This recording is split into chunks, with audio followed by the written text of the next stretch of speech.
So we are back. It is, what is it, like 10 days since World's Strongest Man? Something like that. Yes, more probably. So we're trying to genuflect. Does that mean think? Reflect. Reflect. Genuflect means to kneel at an altar. So we attempt to reflect. Oh, we have time to genuflect as well, but So everyone while did anything. I was in World's Strongest Man, breaking my hole and getting some more new subscribers, we've now nearly 12,000, which You're is nearly welcome. 10,000 more than your last year. Yeah. You're It's the welcome. anticipation of me coming back. That's what it is. So while I was breaking my hole, Chris was on holiday in Portugal. Portugal. Also breaking my hole. Don't want to know what it. No, I mean looking after kids on a holiday. It's not really a holiday for the adults. Sure, kid. Oh, it wasn't, but anyway. Go on anyway, tell us about the shoulder injury.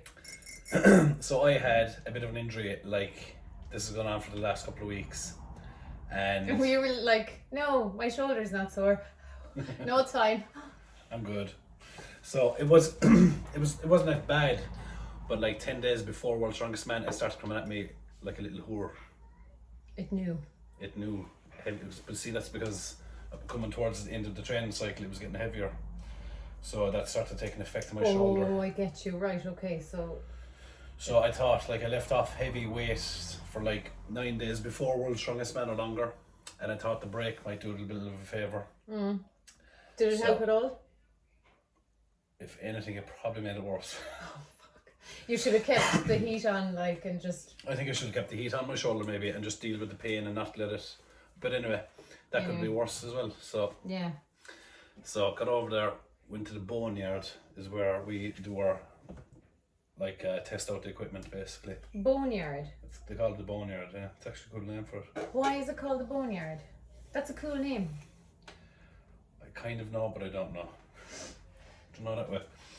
So went down to the boneyard and everything was feeling so good. The loading race is feeling so good because in my own training, when I was training for the loading race, I actually made it like 20% heavier.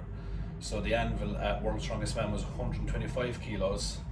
The anvil I was training with in training, and I'll put up a video here, the anvil I was using in training was 160 kilos. The sandbag at Worlds was 120. My sandbag was 140. The keg was about the same, 120ish. But my loading was harder. So everything at Wow. Worlds then felt easier, which is the idea behind it. Yeah. Deadlifts felt good. Everything else, the grip actually felt really easy, and I normally struggle with my grip. That felt good. Stone's Law was good for me. But when I come up to log, it was like a 100 kilo log, and I went to press it, and my right shoulder just wouldn't press 100 kilos. And right for you. It's the neutral grip, so when your hands are like this, Yeah. I have no power. But when my hands are like this, I can push press 200 kilos. But it's when my hand is in a neutral position.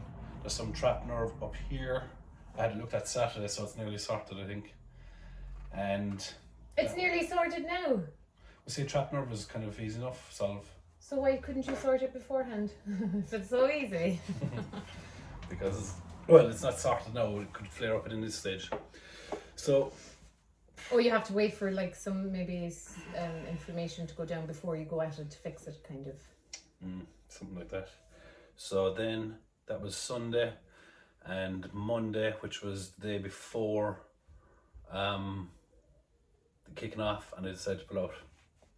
And like, Because what it was was the really thought sore. process there? Did you wake up that morning and be like, It was really sore. I No. could hardly press my hand over my head like that day, and I was like, oh, I'm gonna have to pull out. Because I could have gone on and competed and done really badly? good at deadlift and good at loading, Oh, all the ones except. all the ones, but log I wouldn't have got one rep, and that would have cost me getting second or third place, I think, which meant I wouldn't get into the stone off to make the top 10 final, which is the ultimate goal. Right. And if I can't reach the ultimate goal, I'm not What competing. is the point? Plus it looked bad in me then. Why? Because I'd come away and said, oh, my shoulder was sore, and they were like, oh, was it? Yeah, then why are you competing? Oh, like your shoulder was Yeah, sore. your shoulder was By the sore. ways, yeah. Oh yeah, I understand that. So that is why I pulled the pin. But I'll be back next year. It's in South Carolina or North Carolina. One of the two. It's in Carolina next year. North or south and or. So okay, so were you so disappointed that morning? Yeah, I pulled out about 4 o'clock in the evening, and I went to my room and I just cried all night. You destroyed some walls. Killed a few men. Walls everywhere. Ew. So I stayed there for night, switched off my phone. Did you? So when did you start all the prick acting with the Stoltmans? Well, see, Jackass 4.5. Well, see, like when life gives you lemons, you make a lemonade. You get in a tub with really big men. So I decided I could sit and sulk in the hotel room for the remainder of, I had a couple of choices, I had 3 choices. I could sit and sulk in the hotel for the remainder of my time there. Which you really wanted to do. Which is what I actually That was wanted number to do. 1. Number 2 thing I wanted to do was I also could have just booked a flight and come home. And number 3 was to take advantage of the situation I was in, which was I was in a hotel with the strongest men on the planet. Between them all have like, I'd say anywhere between 4 and 5, 6 million subscribers on YouTube and followers and all this sort of thing. So I said I would take advantage of that, and thus making lemonade. Thusly. Making lemonade. Which actually And lemonade you made. Which I'd like to thank a couple of people. Right, get on it. Firstly, Eddie Hall for putting me in his YouTube. He's funny. Eddie's sound. He gets a lot of shit online. He does, and actually he's a sound guy. He's a nice fella. Yeah. He's actually a nice fella, and he gets so much shit online because of the fight and his lead up to the fight, and like people kind of giving out about the way he acted lead up to the fight. But isn't that the whole thing? You're supposed to rile up kind of interest. It's all about, that's what it's about. People just can't get that seemingly. So thank you to Eddie Hall. Well, his fans know. Well, no, they don't, because everyone just gives out about him all the time that he's rude and blah blah blah. He's actually nice. Do you know what? He has the worst time ever.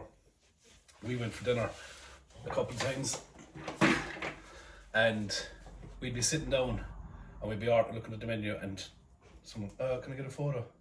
And he'd be like, okay, up, take a photo, come back But why down. are people allowed to do that when you're sitting down for a meal? Is there not some kind of thing like where, look, the competitors are having something to eat now, so give them an hour and a half and they'll be out. You know, if you... Well, that's common decency, which there was none. Really. You can't expect people that are so excited to see their idols or the person that they follow, like they get overwhelmed with excitement. So I think it should be maybe for the people... If it was me, I'd watch and wait for him to either go to the toilet and follow him in. Like a big weirdo. Or just wait for him to finish, and when they're standing up leaving the table, just here's my opportunity, which some people did, to be fair. I mean, that's even a psychology thing. If you have to make a phone call in work and you need to ask someone something, or you need to deliver maybe not the greatest news, you would always leave it to after lunch, because they've eaten, they're not tired from getting up, and they're not hungry just before lunch. It's a total psychology trick. Like, so why would you go to someone that you absolutely idolize just before they eat when they're big and hungry? And they're like, can you be hungry? Some people did wait until after he was finished, and there would be people coming up taking photos, and with me as well. Mm-hmm. But some people literally come over, tapping on the shoulder, and was like, okay, up for the photo. And this happened a few times when we were going out eating. And I said it, like, if he was a dickhead, he would have told him to fuck off. Yeah, he would have, yeah. But He's no, not like that. every time he stood up, he took the photo and never gave out, and never even complained about it, to be honest. I actually complained about it. Well, I didn't. I was like... I like you. I said to Eddie, I was like, do you ever get fucking sick of that shit? When they're sitting down and they're trying to eat and look at the menu and people coming up tapping in the shoulder, tapping. And he was like, no, I'm used to it, it's fine, it's just part of the process. He says it's really bad down UK. So like he'll be in a restaurant with his wife and there's someone tapping on the shoulder for a photo, so he'll stand up, he'll take the photo, he'll go to sit down again, and as he's sitting down there's a queue all my god. all the way to the door to take photos, and it's like... I feel bad for him. So yeah, so like he gets a lot of shit for... And he's a decent... And he's actually a nice fella because man. he never complained or anything like that. So yeah, thanks to Eddie Hall for the YouTube. And who else? Thanks to the Thanks to Brian Shaw Brian Shaw. and his videographer James, who's actually a funny guy. Who's the fella you were sticking the thing back his throat? Cut. God, Next. which? Your man, he's a cameraman. Is he for the Stoltmans, maybe? The Asian dude. Oh no, that's the Stoltman. That's Simon. Simon, Jesus Christ. I thought you Simon. were going to drive the straw out the back of his head. Simon. I don't remember that. Oh, I do remember that. That was funny. That was the precursor to Dicker Jeep. Dicker Jeep was invented. Where did we invent it? We were high. That was after that. After We'd very bad internet connection in our hotel in Portugal, and there was nothing in the hotel room or the apartment that we were in, so we were having to go downstairs to like the bars and restaurants, that little bit of a strip there to try and get it, and it was patchy and I could only get bits and it would stop in the middle of it. Oh, it drove me mad. So I actually don't know really what happened over there. So yeah, thanks to Brian Shaw and James. Brian Shaw actually is another nice down-to-earth fella. He seems it. Even though he's Mr. 4 times world's strongest man, has time for everyone. It seems like that kind of a sport. Yeah, there's no dickheads, really, to be honest. I couldn't name one if I wanted to. And of course the Stoltmans and Simon and Cushy and Sinead and I hope I'm not missing anyone, who were all out in the Stoltman team basically. We were very good. And that's who you hung out with. That's who I kind of hung out with, really, was kind of between the three of them. Who was the third fella in the tub? Oh my god, did you break your arse when you jumped into it? When I jumped into the tub. I just managed to get there and you're like, and I was like, oh, watching it. Oh yeah, in case anyone hasn't seen it, so it's there. I'm proud to wear this jackass.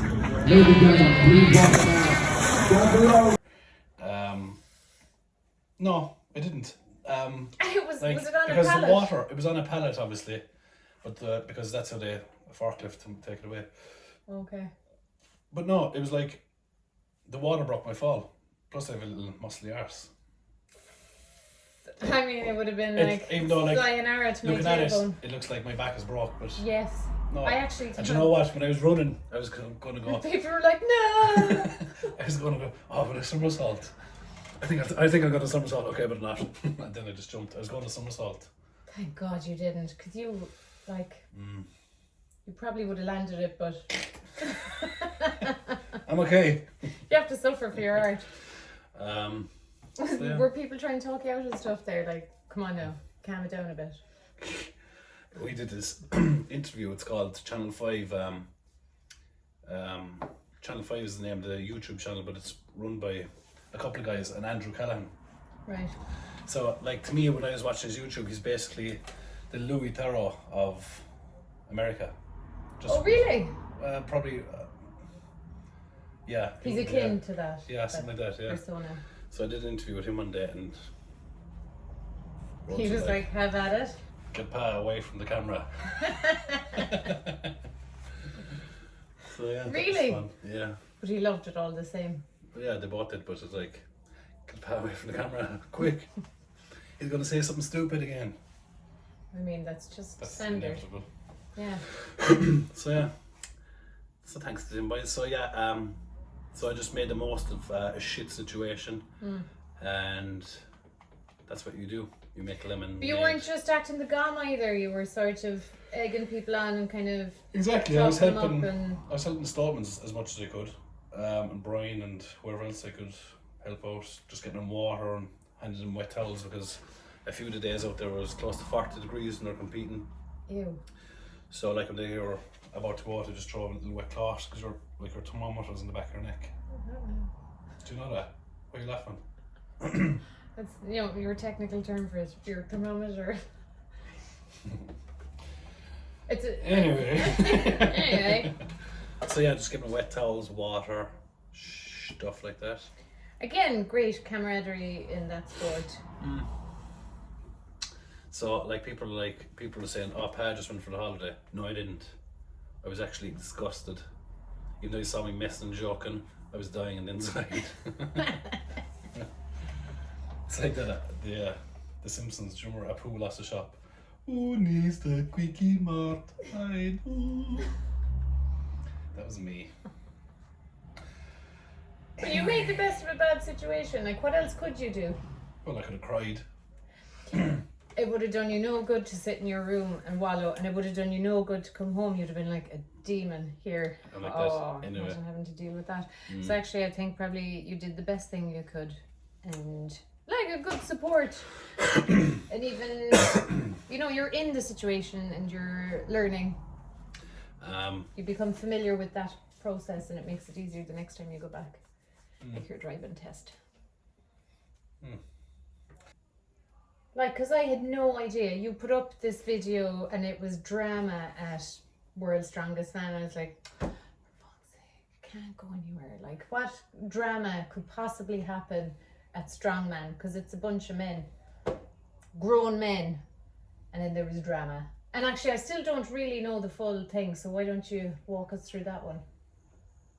Well, it's basically a phone Can you name call. names? I'll name one, Luke Stoltman. It was basically a phone call between Luke Stoltman and another Person. another committee, not a person as such. Okay. Maybe a group of And people. this phone call was like 30 minutes. It was basically a conversation. Well, what Luke thought it was like a conversation between friends.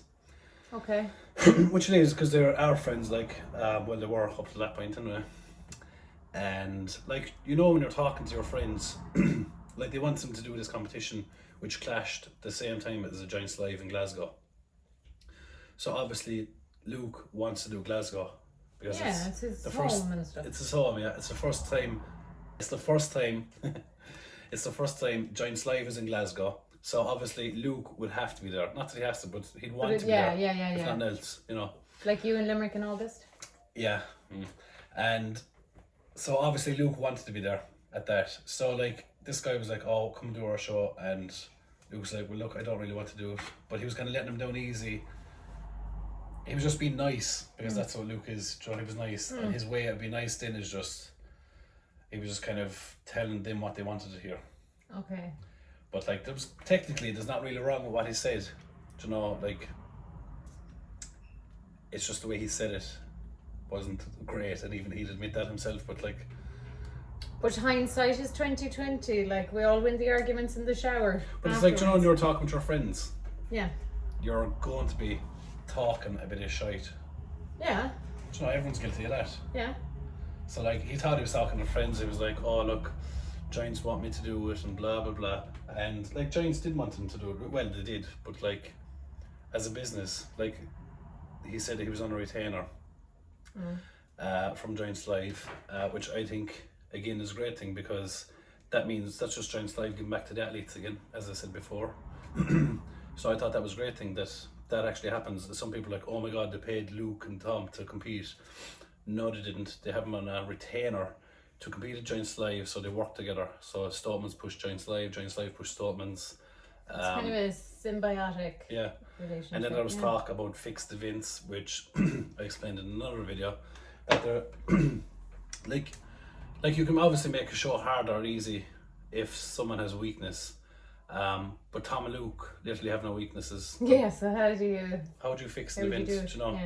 Yeah. Like they're both all-rounders. So I never understand this this fixed events crack that people are going on about. Every sport gets that. Look at World's Strongest Man this year. Novikov won 4 out of 6 events at the final. Oh yeah, who won?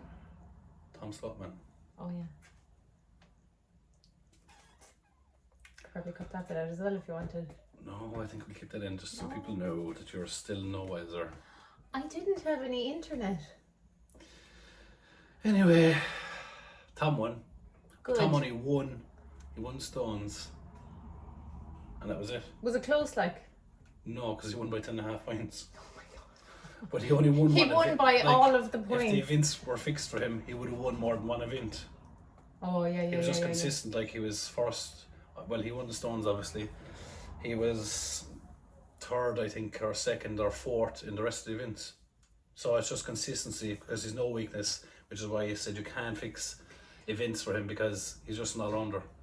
You kind of can't anyway because Well, you're either how strong do or you not. exactly? You can't predict can't. how well someone's going to perform in the day, can't. and they can tailor their training. So Yeah. And we're all told at the same time what to train for. You can't fake being strong. Simple. simple as that. You literally can't. You can literally pick it up and put it down again. Or you can't. Or you can't pick it up and you can't That's put it it. down again because you didn't lift it up in the first place. So it's about time that we hung up. If anyone has any questions, we will do another video because there's a lot to talk about of what happened at Worlds and stuff. So if There's you've any, more. There's some off-camera stuff that people didn't hear about. Exclusive here. there is actually. Excellent. I don't know if I can say or not. We'll soon see. Whatever that was. So if you have any questions or comments, put them in the comments, Section, which is for Section. comments. which is down there. Down there. Thank you. Like, tell me or do what face you want to be as a thumbnail. No. Do a face. I can't on command. I just have to. Done.